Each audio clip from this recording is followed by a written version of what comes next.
اور آپ کو پتا ہے کہ جب بچے کی ولادت قریب ہوتی ہے تو شیطان پاس آ کے کھڑا ہو جاتا ہے کہ جو ہی سامنے آئے اس کو چھوں. اور یہ جو بچہ روتا ہے نا، اس کی وجہ حدیث میں یہ بتائے گی کہ شیطان اس کو ٹھونگا مارتا ہے. ڈاکٹرز جو کہتے ہیں کہتے رہیں، لیکن حدیث میں جو بتایا گیا وہ یہی ہے کہ شیطان اس کو آ کے تکلیف دیتا ہے، اس وقت سے پیچھے پڑ جاتا ہے انسان کے. اسی لیے والدہ کو جس کسی کی بھی ڈلیوری ہونی، ان سب کو میں پہلے سے نصیحت کری کہ اس وقت کثرت سے آیت الکرسی پڑھیں تاکہ بھاگ جائے وہاں سے. اگر آپ اس حالت میں کنڈیشن میں نہ ہو پڑھنے کی تو جو آپ کے پاس کھڑے ان کو کہیں کہ پڑھیں.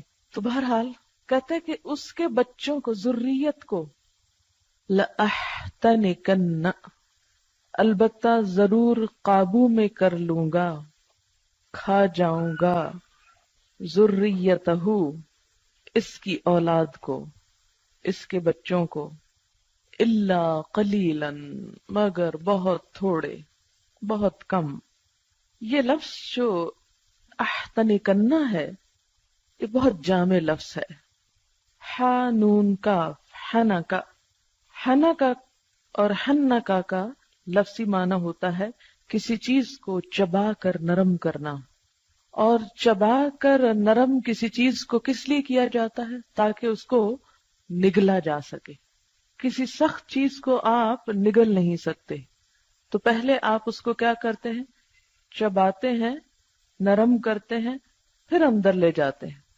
شیطان نے بھی کیا کہا کہ میں کیا کروں گا، اس کو کھا جاؤں گا. اب یہ کھانا محاورتی معنی ہے، لفظی معنی نہیں ہے. اسی طرح تحنیک کہتے ہیں نا گھٹی کو، گھٹی نہیں دیتے بچوں کو، اس کو تحنیک بولتے ہیں. اور پھر ہونے کا اور ہن کا سبھی بچے کو مہذب بنانا. احتناک ہوتا ہے کسی چیز کو پورے کا پورا لے لینا. اچھا، آپ نے گھٹی کے بارے میں بھی سنا ہوگا، جب بچہ پیدا ہوتا ہے تو اس کو گھٹی دی جاتی ہے. نبی صلی اللہ علیہ وسلم کے پاس بچے لائے جاتے تھے، آپ کھجور کو چبا کر نرم کر کے تو ان کے تالو میں لگاتے تھے، چٹاتے تھے. اور اس کا بھی کہا جاتا ہے کہ جو شخص گھٹی دیتا ہے اس کے اثرات ہوتے ہیں بچے کے اوپر. ہوتا یہ کہ بچہ بالکل ایک ان ٹچ نئی چیز ہوتا ہے نا، تو جو پہلے ہاتھ اس کو لگتے ہیں، جو اس کے زبان کے اندر یا جسم کے اندر انسان کے انگوٹھے سے یا انگلی سے جو ریز جاتی ہیں وہ اس کی شخصیت پہ اثر انداز ہوتی ہیں. اسی لیے کہتے ہیں کہ نیک شخص سے ہمیشہ یا اچھے خصلت انسان سے پہلا ہاتھ لگوانا چاہیے تاکہ اچھائی جذب ہو انسان کے اندر. تو اس نے کیا کہا شیطان نے کہ میں اس کو گھٹی دے دوں گا، پیدا ہوتے ہی اپنے ہاتھ لگا دوں گا. یعنی یہ لفظی تفسیر ہے، اب لفظی پہ مت جائیں، یہ صرف میں اس کی گہرائی تک پہنچنے کے لیے آپ کو یہ بات کر رہی ہوں کہ اتنے تو شاید انتظار میں آپ کے ماں باپ بھی نہ تھے جتنا شیطان تھا. آپ کے ماں باپ نے کوئی پلاننگ نہیں کی ہوگی کہ بچہ آئے گا پہلے اس کے ساتھ کیا کریں گے ہم. کوئی نہیں سوچ کے رکھتا. یہ کپڑے ان کے بنانے خریدنے وہ شوق ہوتے ہیں لوگوں کو، وہ ڈھیروں ڈھیر مال اکٹھا کر لیتے ہیں. لیکن کوئی ماں کم ہی پڑتی ہے کہ دینی اعتبار سے بچے کی پیدائش کے بعد مجھے اس کے ساتھ کیا کرنا ہے، اسلام کیا بتاتا ہے کہ پیدا ہونے کے فوراً بعد اس کے ساتھ کیا کیا معاملہ کیا جائے. ضرورت ہی نہیں، شیطان کے حوالے کیا ہوا ہے.